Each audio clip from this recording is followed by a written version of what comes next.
नमस्ते, मैं हूँ अरिपा गाजी मेट्रो मुंबई से। फिलहाल हम वार्ड नंबर 18 पर है, जो पहले 17 हुआ करता था। फिलहाल हम दिलीप पंडित जी से कुछ इस वार्ड के बारे में जानकारी लेते हैं। इधर के पब्लिक को क्या ओपिनियन है, क्या उनके प्रॉब्लम्स है, थोड़ा सा उनसे वार्ड नंबर 18 के रिलेटेड कुछ इनसे इंफॉर्मेशन निकालते हैं। नहीं, इस बार जो डिलिमिटेशन हुआ उसमें ये वार्ड के 2 वार्ड थे। जो 17 नंबर वार्ड था उसका एक वार्ड हुआ 16 नंबर, जो कि लेडीज़ के लिए रिजर्व रखा हुआ है, और जो दूसरा वार्ड है वो ओपन है, जो 18 नंबर, जिसमें प्रबोधन का ठाकरे नगर, जिसमें सेक्टर नंबर 3 से लेके ये म्हाडा की कॉलोनी है, जो सेक्टर नंबर 9 तक के सारे सेक्टर इसमें आ रहे हैं। और लगभग 36,000 यहाँ के मतदारों की जो संख्या है वो अभी पहले जो यादी प्रसिद्ध हुई है उसके अंदर 36,000 की पॉपुलेशन मतलब वोटर्स दिखाएगा। इसमें मेजर 2 कम्युनिटी है। पहले तो यहाँ पर लगभग 60% लोग जो है वो मराठी है, और मराठी में भी कोंकण के ज़्यादा लोग हैं, और जो बाकी एक 30% लोग हैं वो गुजराती लोग हैं। गुजराती में प्रोमिनेंटली जैन और वैष्णव ऐसी कम्युनिटी यहाँ पर है, जो बेसिकली मिडिल क्लास गुजराती से। और उसके बाद कुछ हिंदी भाषी भी है, उत्तर भारतीय जिनको हम बोल सकते हैं। तो उत्तर भारत में सिर्फ यूपी के नहीं, कुछ लोग राजस्थान के, मारवाड़ी, कच्छी, ऐसे जो व्यापारी जो है छोटे छोटे, वो सारे वार्ड नंबर 18 जो है ये जागतिक बैंक प्रकल्प जो है, वर्ल्ड बैंक प्रोजेक्ट जिसको बोलते हैं, उसके तहत ये डेवलप किया गया था।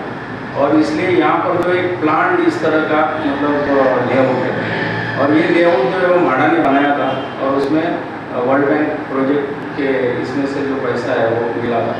तो इसके लिए यहाँ पर काफ़ी अच्छे रोड की सुविधा, मतलब लेआउट काफ़ी अच्छा बनाया हुआ है। लेकिन इसमें कोई भी स्लम नहीं है। एक स्लम जो है वो चारकोप जो डेपो है उसके सामने एक छोटा सा स्लम है, वहाँ पे ज़्यादा से ज़्यादा उत्तर भारतीय लोग रहते हैं, और वो भी एक 300-400 घर वहाँ पर है। उतना छोड़कर बाकी किधर भी स्लम है। ये सारी ये क्लस्टर है या तो बिल्डिंग, तो क्लस्टर ज़्यादा है। जैसे ये 6 सेक्टर है हमारे, 3 नंबर, 4 नंबर, 7 नंबर, 6, 5 नंबर, 8 और 9। तो ये जो सेक्टर्स है इसके अंदर जो लोग रहते हैं वो मिडिल क्लास फैमिलीज हैं, जो नौकरी पे जाते हैं, ऐसे लोग रहते हैं। और इनको ये जो घर दिया था ये म्हाडा ने दिया था, और वो जब दिया था तभी उसके सेल्फ कंटेंट सारे घर ऐसे। 18 जो पहले 17 था, वहाँ पे जो नगर सेविका थी वो राष्ट्रवादी कांग्रेस पार्टी और कांग्रेस पार्टी की नगर सेविका थी। हम आघाड़ी में साथ में लड़े थे, और उस समय वो वार्ड जो है वो राष्ट्रवादी को मिला था, इसलिए राष्ट्रवादी की नगर सेविका थी, और उन्होंने ठीक ठाक काम किया ऐसा मैं मानता हूँ, क्योंकि ये पूरे सेक्टर में बहुत ज़्यादा प्रॉब्लम्स उनकी तरफ से नहीं हुए। लेकिन बात ऐसी हुई कि इस बार अभी जब उनको ऐसा लगा कि शायद राष्ट्रवादी कांग्रेस से लड़ने के बाद वो जीत नहीं पाएगी, इसलिए उन्होंने पार्टी बदली की है अभी, और वो ये राष्ट्रवादी कांग्रेस पार्टी छोड़कर वो शिवसेना में ज्वाइन हो चुकी है। तो इसलिए ये थोड़ा अलग टाइप का वातावरण बना हुआ है। तो इसलिए कांग्रेस पार्टी ने भी पूरे मुंबई में ये निर्णय किया है कि राष्ट्रवादी के साथ हम नहीं लड़ेंगे। तो इस वार्ड में ऐसा बना है कि अभी कांग्रेस का प्रत्याशी के रूप में मैं भी इच्छुक हूँ, और मैंने भी मतलब मेरा आवेदन डाला हुआ है।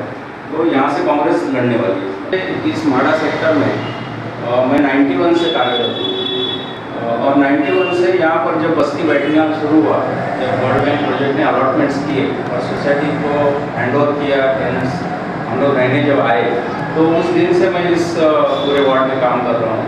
यहाँ के रास्ते की समस्या हो, यहाँ पे एक सोसाइटी के कन्वेंस की समस्या हो, यहाँ पे पानी की समस्या हो, या स्ट्रीट लाइट की समस्या हो, कचरा तक की जो सारी बातें 91 से लेकर आज तक हम ये सब काम करते ही आ रहे हैं। ये पहले तो मैं तो नगर सेवक नहीं था, लेकिन जो नगर सेवक थे और जो आमदार थे यहाँ पर, उनके माध्यम से जो काम हुआ उसके 1-2 काम की मैं जानकारी आपको देता हूँ। जैसे 277 नंबर की जो बस यहाँ पर जो एक महत्वपूर्ण रूट है, उस रूट को शुरू करने में मेरा बहुत बड़ा योगदान है। जैसे अभी जिस रोड पर हम बैठे हैं, इस रोड का नाम स्वतंत्र सावरकर मार्ग है, तो ये मार्ग का नामकरण करना, या बाजू में जो अम्बा माता मंदिर रोड है उसका नामकरण करना, ये सब काम मैं नहीं करवाया था। साथ में ही जो पीछे गार्डन है, उन दिनों में माधव मराठे करके MLA हुआ करते थे, तो उनके माध्यम से हमने 2 गार्डन का डेवलपमेंट भी किया था। तो बहुत सारे काम यहाँ पर, जैसे पानी की बहुत बड़ी समस्या है यहाँ पर, तो पानी की समस्या को लेकर मुंबई महानगर पालिका के पास पाठपुरावा करके उस समय नगर सेवक के रूप में अपने जो आज के खासदार है गोपाल शेट्टी जी उन दिनों में थे। तो वो जब मेयर इन काउंसिल में मेयर बने थे, मतलब उप मेयर बने थे, तो उस समय पे हमने बहुत बड़ा फंड लेकर यहाँ पे 44 इंचेस की लाइन का बड़ा प्रावधान किया था। तो पानी की जो समस्या है यहाँ पर बहुत बड़ी थी, जो अभी कम हो चुकी है। यहाँ पर अभी काफ़ी कुछ प्रॉब्लम बाकी भी है, जैसे माड़ा के कुछ प्रॉब्लम्स माड़ा रिलेटेड है, क्योंकि माड़ा ने ये लेआउट दिया है तो लोगों को ओनरशिप पर घर तो दिए है, लेकिन ये घर देने के बाद उनको जो कन्वेंस देना चाहिए प्लॉट्स का, और उनको जो प्लॉट का मालिक बनाना चाहिए, वो काम अभी बाकी है। और मैं आपके माध्यम से ये बताना चाहता हूँ, चारकोप की जनता को बताना चाहता हूँ, जो कन्वेंस का काम बाकी है और जिस प्लॉट के ओनर आपको बनाने का अभी बाकी रखा है माड़ा ने, उस काम को अगर आगे बढ़ाना है तो कांग्रेस पार्टी को अगर आप जिता कर देते और मैं अगर प्रत्याशी हूँ तो मैं आपको आश्वासन दे सकता हूँ कि मैं ये प्रॉब्लम से सॉल्व करके सबको, सब सोसाइटी को अपने प्लॉट का मालिक बनाने का काम जो है माड़ा के पीछे लगकर मैं कर सकता हूँ।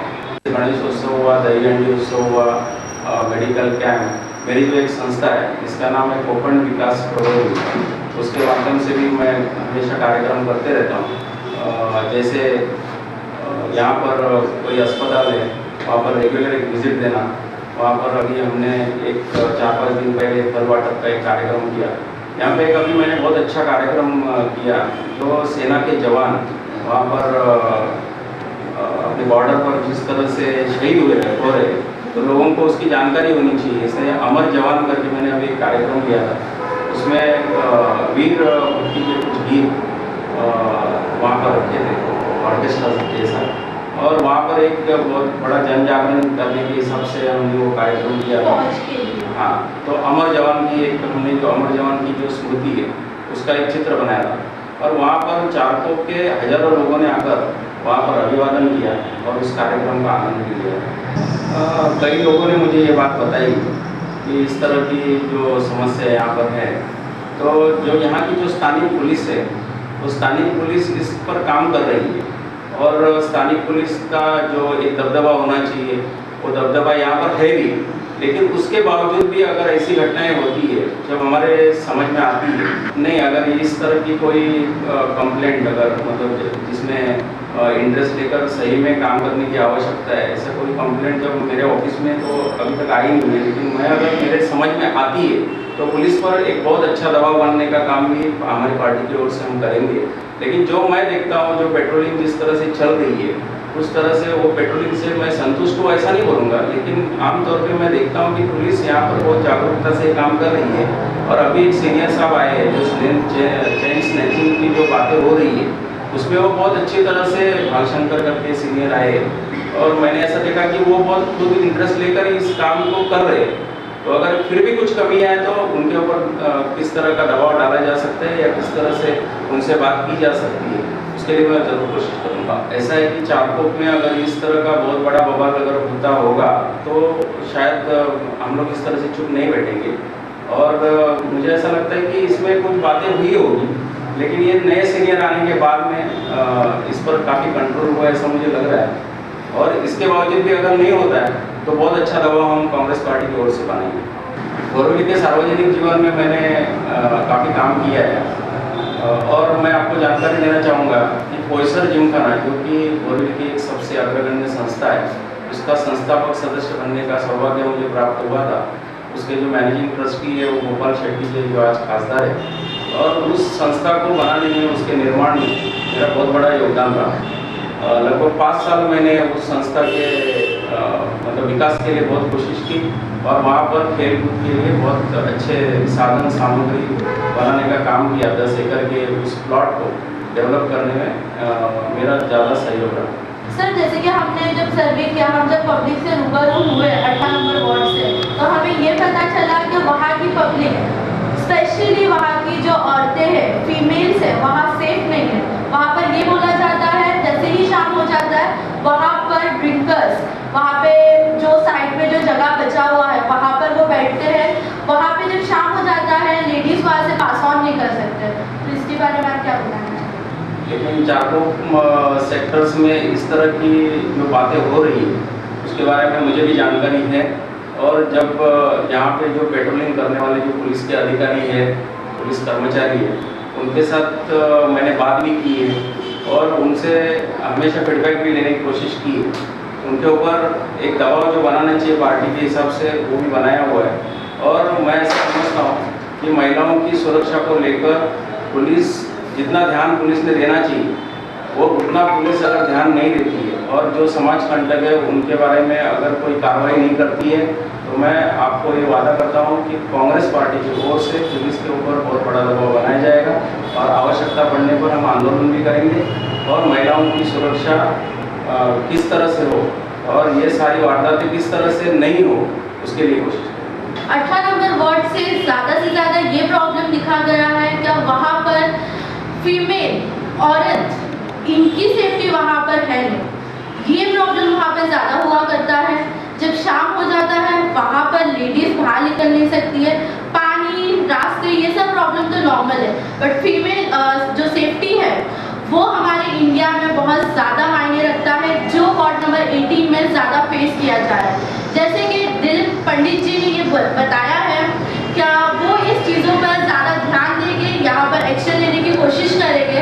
जैसे कि आप देख रहे हैं इलेक्शन का टाइम नज़दीक आ रहा है, थोड़े दिनों में ये डिक्लेयर भी हो जाएगा कि किसे कौन सी सीट मिला जा रहा है, कौन डिक्लेयर हो रहा है, सारी चीज़ थोड़े कुछ दिनों में डिक्लेयर हो जाएगा। देखते हैं क्या हर बातों से हर सूत्रों से ये पता चलता है क्या इलेक्शन के टाइम काफ़ी लोग काफ़ी वादे करते हैं बट इलेक्शन होने के बाद ये वादे पूरे नहीं हो जाते, ये हमारी पब्लिक बोलती है।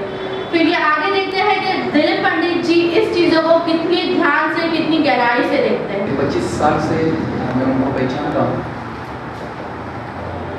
यहाँ 25 साल से वो सोशल एक्टिविटीज़ में है और बहुत अच्छी तरह से वो काम कर रहे हैं।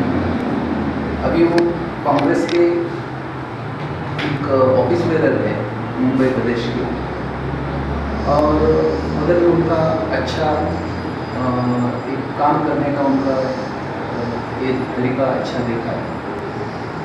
अभी यहाँ जो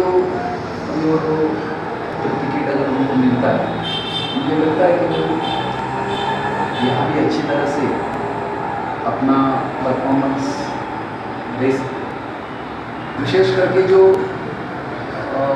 पुलिस के जो लोग हैं, पुलिसकर्मी हैं, उन्होंने इस चीज़ पर ज़्यादा ध्यान देना चाहिए।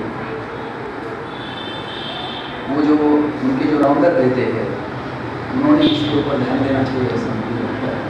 विशेषता जो मैदान में भी जो रात को जो लोग बैठते हैं, मैदान में लोग दारू पीते हैं, ऐसे अपने एरिया से बहुत से कंप्लेंट पुलिस के पास भी जा चुकी है, लेकिन फिर भी अभी तक ये लोगों के ऊपर कंट्रोल नहीं हुआ। ज़्यादा है ऐसा नहीं, सेफ्टी नहीं है ऐसी भी बात नहीं है। चारकोप में ऐसा ही अपना जो एरिया है वैसे सुरक्षित है। अभी भी मैं अगर बोल रहा हूँ कि वहाँ आने जाने के लिए थोड़ा तकलीफ होता है, फिर भी अपना चारकोप एरिया जो है वो ऐसा सुरक्षित माना जाता है। प्रॉब्लम गए 25-30 साल पानी बरसात वो हुई म्हाडा की तरफ से। ये जो विभाग है 18 नंबर का, sector 3, sector 4, sector 5, sector 6, sector 7, 8 और 9, ये पूरा विभाग में गए 25 साल खेलने के लिए प्लेग्राउंड नहीं है। विकास आनंदन में म्हाडा ने तरतूद नहीं किया है, वो करना मांगता है। गए 10 साल संध्या दोषी नगर सेविका 10 साल ये विभाग में नगर सेविका है। पहले 5 साल में तो कुछ किया नहीं, इसके बारे में आगे भी ये 5 साल में भी किया नहीं। म्हाडा के साथ मीटिंग लेना मांगता है, कलेक्टर के साथ मीटिंग लेना, मंत्रालय में मीटिंग लेना है, मुंबई महानगर पालिका में मीटिंग लेना होना मांगता था। उनका एक ये था ना, कर्तव्य था, कुछ भी किया नहीं है गए 10 साल में। मेरे हिसाब से इतना बड़ा एरिया है, उनको खेलने के लिए कुछ भी मैदान नहीं है, प्लेग्राउंड नहीं है। दूसरी बात है, ये पूरा जोन में, ये पूरा 18 नंबर में म्हाडा के 2 मार्केट के प्लॉट है। ये लोग फेरी वाले रोड के ऊपर बैठते हैं। 2 प्लॉट है म्हाडा की तरफ से, रिजर्वेशन विकास आराखड़ा में है। वो 2 प्लॉट म्हाडा की तरफ से मुंबई महानगर पालिका ने देना मांगता है, नहीं तो म्हाडा को खुद डेवलप करने के लिए बोलना मांगता था। संध्या जोशी ने मेरे को जितना मालूम है 10 साल में एक दफे भी माड़ा में इसके बारे में मीटिंग नहीं दिया क्या? और कुछ बोला भी नहीं, कुछ किया भी नहीं, मुंबई महानगर पालिका में भी किया नहीं है क्या? तो आगे 5 साल संजय जोशी क्या करेंगे? क्या क्या ऐसे ही दिन निकालने वाली है क्या? खाली फंड मिलता है, उसमें से खाली लाठी डालने से कुछ सामाजिक कार्य नहीं होता है। ये जो पॉलिसी मैटर है वो सॉल्व करना मांगता है। मेरे हिसाब से कांग्रेस के तड़पदार उम्मीदवार, अगर कांग्रेस पक्ष ने पंडित जी को, दिलीप पंडित जी को उम्मीदवारी दे दी, तो ये जो प्रॉब्लम्स है, ये जो समस्या है विकास कार्यक्रम में प्रस्तुत करने के लिए पंडित जी आंदोलन कर रहे हैं कांग्रेस पक्ष की तरफ से, माड़ा में मीटिंग लेंगे, मुंबई महानगर पालिका में आवाज 227 नगर से उठा के ये जो प्रॉब्लम है वो सॉल्व करेंगे। दूसरी बात ऐसी है, ये मार्केट के बारे में भी माड़ा में मीटिंग लेके ये जो 25-30 साल ऐसा है सब्जेक्ट टू पेंडिंग है तो सॉल्व करेंगे।